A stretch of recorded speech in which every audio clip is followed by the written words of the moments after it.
Breaking tonight, President Trump proposed taking ownership of Gaza and sending Palestinians who live there to neighboring countries. Here's what the president said tonight in a joint news conference with Israeli Prime Minister Benjamin Netanyahu.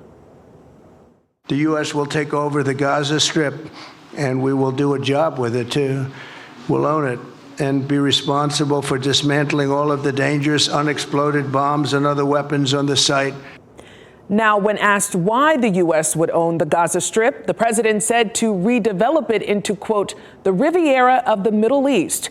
Here's what much of Gaza looks like now after months of war between Israel and Hamas, bombed out homes, hospitals, and schools. President Trump suggested Palestinians in Gaza should be permanently moved to nearby countries such as Jordan and Egypt, saying those countries want that to happen.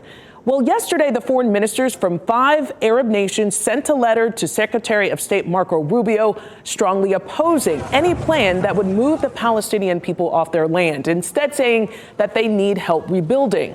Tonight, I talked to an expert on the region, Duke Professor Bruce Jennelson, about the president's proposal, and he said this ceasefire deal between Israel and Hamas is likely in jeopardy now. I wouldn't be surprised if this next group of hostages does not get released after this, and then they would blame, Hamas for that. But it's kind of hard not to react to this kind of outrageous, set of ideas from the president of the United States. Now, I asked the professor if President Trump's comments about redeveloping Gaza could be considered thinking outside the box.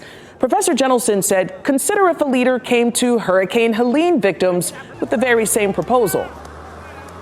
Think about whether somebody else from another country would come in and say, you need to leave that area. At a basic level, people would say, you don't have the right to tell me to leave. That's my decision.